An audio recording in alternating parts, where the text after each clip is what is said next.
Let's get to story number 4. Does it pay enough to be an academic? This is Financial Challenge Week 4. If you're not familiar with the Financial Challenge, I've been doing a lot of research on trying to get people to motivate themselves to understand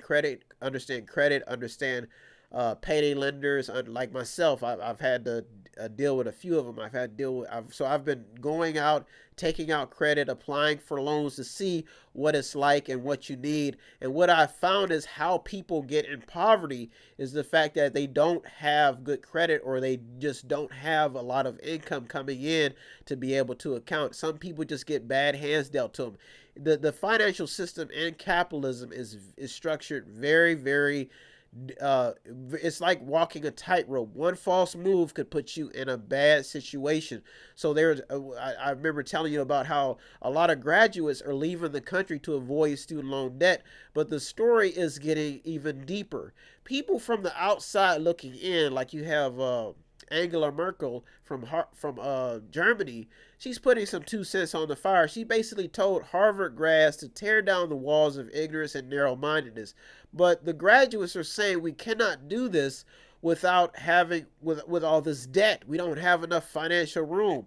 I've found out they have forgiveness programs. They have income-based programs to basically account for when you do not have a lot of wealth or money coming in within the Navient programs, student loan programs. So I've been doing a lot of research into financial literacy. I mean, just finding out why people getting debt, how people getting debt, and they try to make it fair. That's what the great thing about it is, they try to make it fair for people who are less fortunate, or who come from less fortunate families.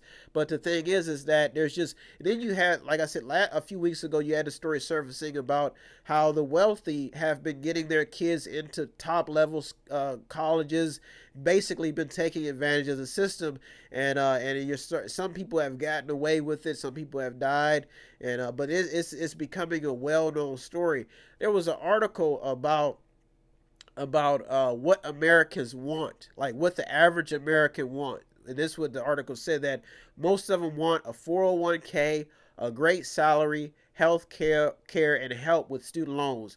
People are starting to realize the value of 401ks, making good money, health care, and being able to handle their student loans.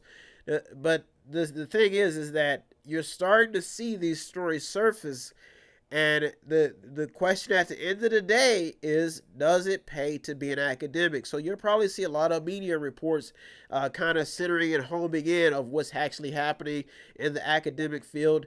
Do college students feel just not only just worth something, or not just college students, but minority students who have been working very, very hard in the academic arena, and you'll start seeing some of these stories surface about, do they feel like they're getting paid worth? And there was a story that was surfacing about, they were talking about Google employees, they're talking about how these are white collar sweatshops. So some of these stories are surfacing where people are starting to spill the beans on their employer, whistleblowers. So the question we have to ask ourselves is that, are people just overworked?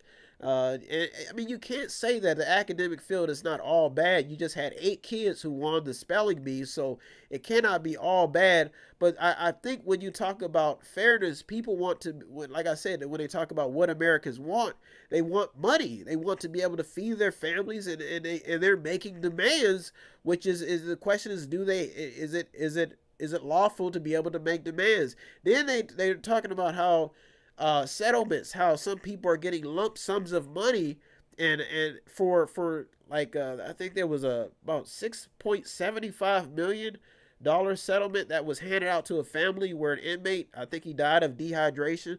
So the money is just all over. What I'm finding out is there's a lot of money all over the board, and people just don't like where it's being spent. And a lot of academics, people who have been in the academic field, they feel like they're just being left out. Tons of stories about that, about what smart people have been able to accomplish, but a lot of them feel left behind. And you'll probably see this story gain some steam because the millennials, they feel cheated. I mean, they feel like they have to get a college education. They feel like they systemically have to do this, and they're getting bills for like 73,000, 75,000, 200,000, and I mean, over the course of their lifespan, they're having to pay like $600 a month. This financial stuff is very, very interesting, and I mean, we need people who are heavily skilled, because of the fact that the world just needs more smarter people. I mean, they're talking about how science is making revolutionary discoveries. They're finding ways to genetically modify fungus to kill mosquitoes. You've got space junk all over the place. We need advanced people to figure out how to solve these problems. You're in the meet here with me, Brian West.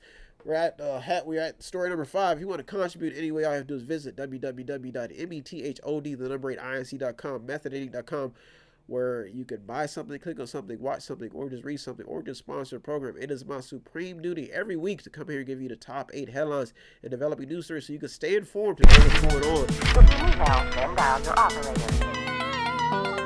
Have no fear, fellow citizens.